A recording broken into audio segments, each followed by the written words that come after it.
I've spoken before about unusual court cases, ones involving ghosts, or who can forget the times domesticated animals were put on trial. But I've never spoken about lawsuits filed against God, which not only exist, but in contrast to those other cases, which lie firmly in the past, the cases against God are all within living memory, which I suppose makes sense. The further back in time you go, the less you'd want to make yourself known as an opponent of God. So, how did God fare in these lawsuits? Is it worth suing him? In 1969 in Arizona, USA, Betty Penrose's house was struck by a bolt of lightning and subsequently burnt to the ground, along with all her worldly possessions. A religious person might interpret this as a message from God about the sublunary nature of life here on earth as opposed to the endless bounties of heaven, but Betty Penrose decided she was actually quite fond of her worldly possessions and that God should be held accountable for their destruction. In this regard, Penrose was fortunate to be a secretary to a lawyer, and her boss filed a lawsuit on her behalf seeking $100,000 in damages against God, who the suit alleged was responsible for the maintenance and operation of the universe, including the weather in and upon the state of Arizona, which sort of makes him out to be like a negligent engineer. Oddly, the lawsuit was not filed in Arizona, but in California. Although there was a good reason for this, but you'll have to bear with me. This is an unusual story. You see, in 1966, Lou Gottlieb of the folk group The Limelighters purchased 31 acres of land in Sonoma County, California, and spent the next few years turning it into a hippie free-for-all known as Morning Star Commune. The idea was anyone could come live on this land, and there were basically no rules at all. This did not bring great joy to the neighbours, who complained of noise, nudity, waste disposal, public health conditions and building code violations. In the face of mounting legal disputes and fines from the county, Gottlieb transferred ownership of the property to God. This happened a week before Penrose's lawsuit against God was filed, and was the reason the suit was filed in California. If God owned property in California, then he could be sued there. However, the Morningstar Commune deed was found invalid, as it was declared that God could not take legal possession or otherwise hold title of the property as the law required. Betty Penrose's suit failed. God must have been pretty happy with that resolution, but this was not the end of his legal troubles. In 2005, he was sued by a man serving 20 years in prison for murder in Romania. Pavel Mircea claimed he had entered a binding contract with God when he was baptized, and although God had happily accepted Mircea's prayers and the money he had spent on candles and other offerings and church services, God had not upheld his part of the deal. According to Mircea, he was supposed to protect me from all evils, and instead he gave me to Satan, who encouraged me to kill. Mircea accused God of fraud, breach of trust, abuse of position of authority, and accepting undue benefits. The public prosecutor's office turned down the case, arguing God did not have an address and was not a person in the eyes of the law.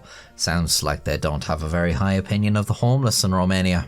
In 2007, in Nebraska, USA, State Senator Ernie Chambers filed a suit against God, seeking a permanent injunction against God's harmful actions, including fearsome floods, egregious earthquakes, horrendous hurricanes, terrifying tornadoes, pestilential plagues, ferocious famines, devastating droughts, genocidal wars, birth defects, and the like. His flair for alliteration kind of ran out of steam there towards the end. Initially, it was believed that the senator was trying to highlight issues in public access to the court system leading to frivolous lawsuits, but he later clarified he was attempting to demonstrate the exact opposite, that no lawsuit should be dismissed as frivolous and the court should be open to everyone, and basically anyone should be able to sue anyone else.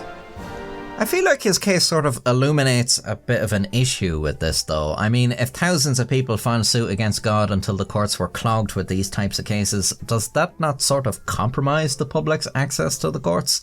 The case was eventually dismissed because God could not properly be served with legal process, and Senator Chambers was reportedly happy with this, as it illustrated the legal system already had existing mechanisms to dispose of meritless claims without preventing people from filing them in the first place. Fair enough, but by the time the case made its way to the Nebraska Court of Appeals to be ultimately dismissed, the suit had spent about 13 months in the courts. Very interesting case. I'm not sure what to think of it. Are you with the senator on this, or against? I know one person who'd be loving all these lawsuits against God. The devil. Of course, he's had his day in court too. In 1971, Gerald Mayo, an inmate in Western Penitentiary, Pittsburgh, Pennsylvania, USA, filed suit against Satan and his staff.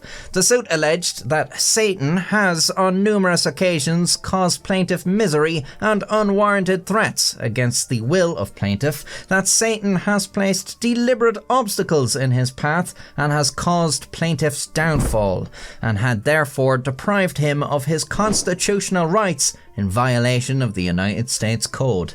Classic criminal mindset. Everything is everyone else's fault. In fairness to him, I would say whatever lawyer advised this lawsuit was a good idea was definitely to blame for this chapter of Mayo's life. But Mayo represented himself, so it was actually his own fault. The judge first expressed serious doubts over whether the Pennsylvania court could exercise jurisdiction over Satan, noting he was a foreign prince, potentially able to claim sovereign immunity. There were further doubts that Mayo's complaint represented a legally actionable claim, and of course Mayo had failed to provide enough information for the US Marshal Service to serve Satan legal process. The case was dismissed. In 1986, Ralph Perry Forbes also sued Satan, alongside the Russellville School District, the Arkansas Department of Education, and the Arkansas Education Association. Why? Well, Forbes was a Christian identity minister and neo-Nazi, like an actual neo-Nazi, as in he was a bona fide member of the American Nazi Party. You know, not because he followed Elon Musk on Twitter or something. Forbes wanted to stop public schools from celebrating Halloween, which he called the Christmas of the Antichrists. In court, Satan was the only defendant to not have legal representation until a local lawyer stepped forward to defend the devil free of charge. That has to be the most damning charitable act of all time. In defense of Satan, John Wesley Hall Jr. argued that there was no evidence Satan transacted business in Arkansas, owned property in Arkansas, or committed any torts in Arkansas. It was found that the schools were allowed to celebrate Halloween, and the entire case was thrown out. So I'm sorry to say, if you were looking for a quick payday, pulling a slip and fall in the house of God probably isn't going to do it for you.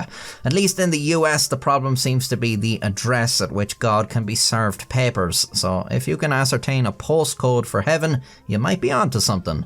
If not, you might have to find a real person to blame your problems on. If you liked this video, you can watch more of my other videos, which are in a similar style but about other interesting topics. You can subscribe to keep seeing more in the future, and you can join the channel membership to support me monetarily. Thank you, and until next time, stay safe. Ones involving ghosts, or who can forget the times domesticated animals, along with all her worldly possessions. A religious... what? As opposed to the endless bounties of heaven, but Betty Penrose and her boss filed a lawsuit on her behalf seeking 100,000 damages. What? Does that not sort of compromise the public's access? Does that not sort of compromise the public's access to the courts? Alongside the Russellville School District. Let's get more comfortable. Oh Jesus, that's not comfortable at all. Be the fuck.